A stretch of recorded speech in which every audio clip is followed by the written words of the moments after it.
Hello dear student, आज हम लेकर आए हैं पास्ट का लास्ट टेंस है, पास्ट परफेक्ट कंटिन्यूअस टेंस। ठीक है, आज हम बात करेंगे पास्ट परफेक्ट कंटिन्यूअस की। Past perfect continuous tense. ठीक है, ये टेंस को देखेंगे। टेंस ग्रामर और ट्रांसलेशन दोनों में यूज़ होते हैं, ये बात आपको समझना है। तो सबसे पहले हमें देखना है कि किसी भी ट्रांसलेशन में हमें उस टेंस को पहचानना होता है कि ये किस टेंस का सेंटेंस है। उसके बाद हम उसके टेंस के अकॉर्डिंग, सब्जेक्ट के अकॉर्डिंग हम हेल्पिंग वर्ब का या वर्ब का यूज़ करते हैं। तो सीधे सीधे हम बात करेंगे कि हम कैसे पहचानेंगे कि ये कोई भी सेंटेंस है वो पास्ट परफेक्ट कंटिन्यूअस का है। एक बात ध्यान रखना है, इसमें अगर वाक्य के अंत में रहा था, रही थे, ये शब्द आते हैं और साथ में समय दिया होता है। ठीक है, समय दिया होता है, टाइम। क्लियर हुआ? अगर किसी भी सेंटेंस के लास्ट में रहा था, रही थे, रहे थे, ये शब्द आते हैं, अगर उसमें सेंटेंस दिया होता है तो वो पास्ट परफेक्ट कंटिन्यूअस का होता है। अगर रहा था, रही थे सेंटेंस आता है और उसमें अगर समय नहीं दिया है तो वो पास्ट कंटिन्यूअस का है। ठीक है, अगर समय नहीं दिया है तो। क्लियर? अब हम बात करते हैं, अब हम नियम देखते हैं। नियम, पहला नियम ये है, अगर टाइम निश्चित है, डेफिनेट है, तब हम उसके लिए सिंस का यूज़ करेंगे, और टाइम अगर अनिश्चित है तो फॉर का यूज़ करेंगे। सबसे पहली बात। ठीक है, अगर डेफिनेट टाइम है, निश्चित समय है, तो हम उसके लिए सिंस का यूज़ करेंगे, SINC। अगर टाइम अनिश्चित है, अगर समय अनिश्चित है, तो हम फॉर का यूज़ करेंगे। ठीक है, FOR, नॉट FAR। ठीक है, FAR का, फॉर का यूज़ करेंगे। और अब आती है हेल्पिंग वर्ब की बात। पास्ट परफेक्ट कंटिन्यूअस में क्या होता है, चाहे सब्जेक्ट सिंगुलर हो या सब्जेक्ट प्लूरल हो, सभी सब्जेक्ट के साथ हम हेल्पिंग वर्ब हैड बीन का यूज़ करते हैं। Had been. ठीक है, ऑल सब्जेक्ट के साथ, ऑल सब्जेक्ट के साथ हम हेल्पिंग वर्ब में हैड बीन का यूज़ करते हैं। ये बात आपको समझना है, हैड बीन का यूज़ करते हैं।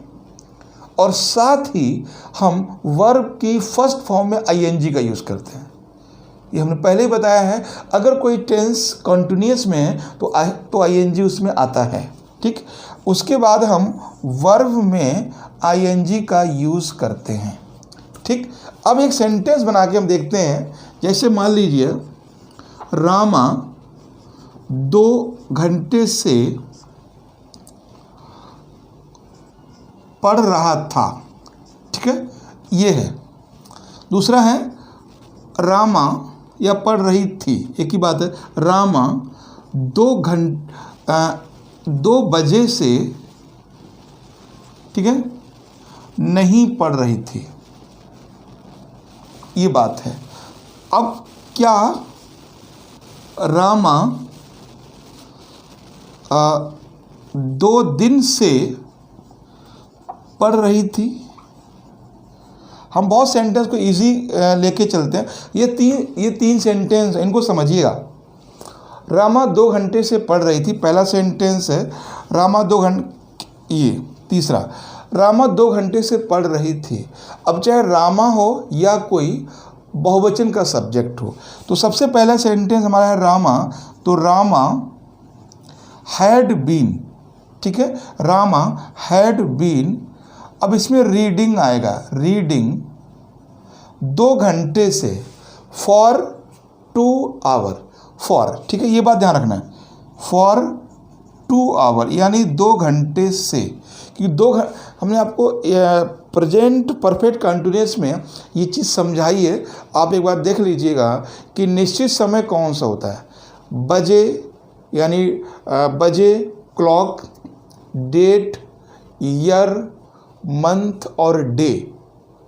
यानी अगर कोई निश्चित 2 बजे, दिन में एक ही बार 2 बजते हैं, तो मंथ इस तरह से।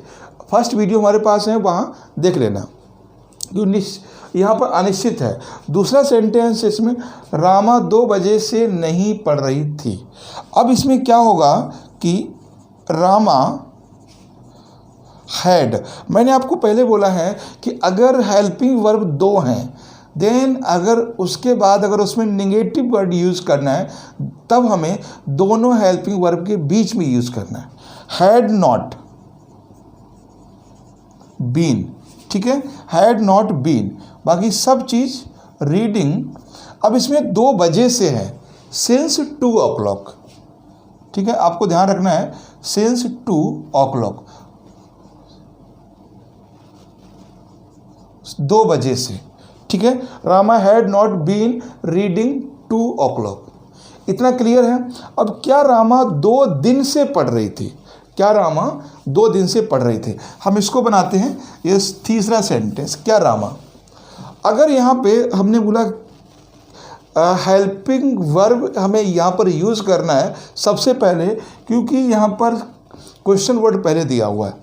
तो हैड रामा बीन, ठीक है, ये हमें सिर्फ ये इसलिए दिया, अगर कोई सेंटेंस इंट्रोगेटिव है और उसमें 2 हेल्पिंग वर्ब हैं, तो क्या एक साथ यूज़ करेंगे या हम उसको बीच में सब्जेक्ट को लेंगे, ठीक है। अगर स्टार्टिंग में यूज़ करते हैं तो हम एक साथ यूज़ करेंगे, क्लियर है। उसके बाद एक हेल्पिंग वर्ब आएगा। हैड रामा बीन रीडिंग, ठीक है, बाकी सब चीज़ें वही आएंगी। रीडिंग, अब उसमें है 2 दिन से पढ़ रही थी। 2 दिन पता नहीं कौन से, 2 दिन नहीं पता कौन से हैं, तो अनिश्चित हो गया वो, है ना। फॉर 2 days, ठीक है, ये इस तरह से होगा। तो ये तीसरा सेंटेंस था। तो ये हमारा है पास्ट परफेक्ट टेंस। अगर इसको ग्रामर में या यूपीएससी में कहीं भी पूछता है तो कैसे पूछेगा, मैं आपको बता दूं एक बार, ठीक है। वो इस तरह से पूछेगा, मैं आपको बता दूं, वो ये बोलेगा कि इस तरह से होगा, हैड बॉयज बीन, ठीक है, राइटिंग ए लेटर, या कह सकते हैं नहीं, हाँ, हैड बॉयज बीन, या ऐसा कह सकते हैं singing a song for 1 hour, इस तरह से, ठीक। अब उसमें इसमें होगा, वो बोलेगा इसको अफर्मेटिव बनाइए, अफर्मेटिव। इस तरह सेंटेंस आते हैं यूपीएससी के मेंस में और यूपीएससी पीसीएस के प्रीलिम्स में। तो अफर्मेटिव पूछेगा वो, इसको अफर्मेटिव बनाना है। हो सकता है अफर्मेटिव हो तो पूछेगा इसको इंट्रोगेटिव बनाना है। तो जो चीज़ें बॉक्स में दी हैं उसके अकॉर्डिंग हमें करना होता है। तो हमें क्या करना है, बॉयज हैड बीन, ठीक है। बाकी पूरा का पूरा सेंटेंस वो ही हो जाएगा, बस क्वेश्चन मार्क की जगह पर यहाँ पर फुल स्टॉप हो जाएगा, है ना। Boys had been singing a song for 1 hour, यानी लड़का या लड़के 1 घंटे से गाना गा रहे थे। तो बस ये ध्यान रखना है, यहाँ पे क्वेश्चन मार्क हटाना है, फुल स्टॉप लगाना है, क्योंकि अब ये सेंटेंस अफर्मेटिव है ना कि इंट्रोगेटिव। तो इस तरह से अगर एक सेंटेंस और बन सकता है इसी तरह से, जैसे मान लीजिए ये सेंटेंस है, वो क्या कर सकते हैं, वो ये कर सकते हैं यहाँ पर इस तरह से, हैड बीन सिंग्स, ठीक है। वो इस तरह से आपको देंगे A B C और D, इस तरह को देंगे। अब पूछेंगे आपसे इसमें से कौन से पार्ट में सेंटेंस में मिस्टेक है, ये क्वेश्चन वनडे एग्जाम में बहुत ज़्यादा पूछे जाते हैं एरर में कि किस पार्ट में मिस्टेक है।